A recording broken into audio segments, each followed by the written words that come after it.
नमस्कार, मी प्रमिला जमरे। तर आज मी डब्यासाठी मुगाची भाजी करायली। तर इथं मूग घेतलेला आहे, डीमार्ट मधून आणले, पण काय आहे का खडा खुडा मी छान असं स्वच्छ करून बघून घेतलेला आहे। तर आपल्याला ह्याला अगोदर भाजून घ्यायचं आहे, शिजवायच्या अगोदर भाजायचं आहे। तर गॅसवर कढई ठेवलेली आहे, कढईमध्ये मूग टाकून घेतलेला आहे।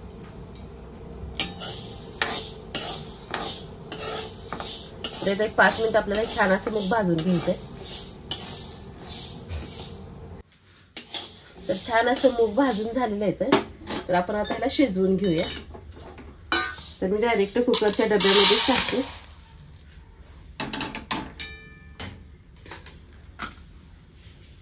तर शिजण्यासाठी ह्यात थोडंसं पाणी ओतून घ्यायचं,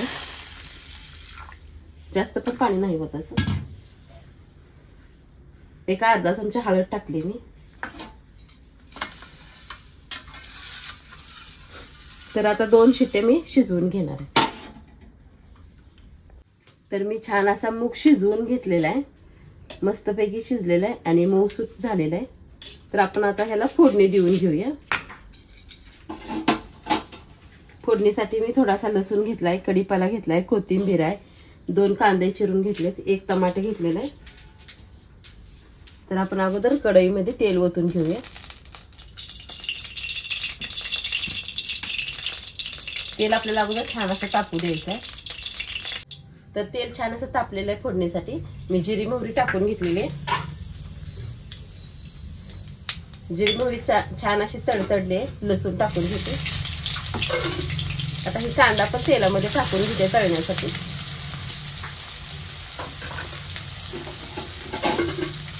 त्याच्यातच ही कढीपाला टाकून घेतलेला। तर आपल्याला आता कांदा लाल होऊ द्यायचा आहे।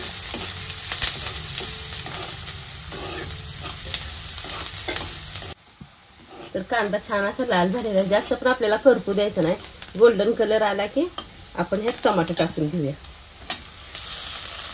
तर अगोदर टमाटर टाकलं तर कांदा लाल होत नाही।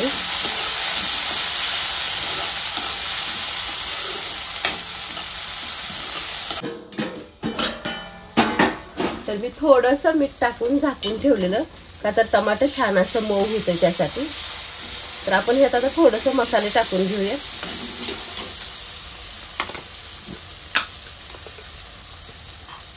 ही सूर आहे, आपल्याला किती तिखट आवडतं त्याच्या अंदाजाने टाका। मी 1-1.5 चमचा टाकून घेतलेला।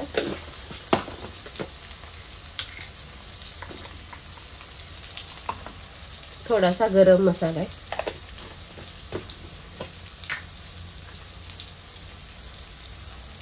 थोडीशी धने पावडर घेतलेली, थोडीशी कोथिंबीर टाकून घेतलेली।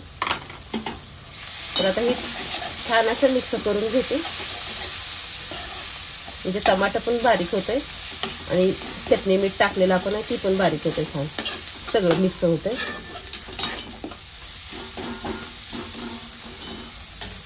आता जे आपण मूग शिजवून घेतलेलं आहे ते सगळा मूग ह्यात टाकून घेऊ। तर आपण ह्यात आता चवीनुसार मीठ टाकून घेऊया, छान अशी भाजी मिक्स करूया।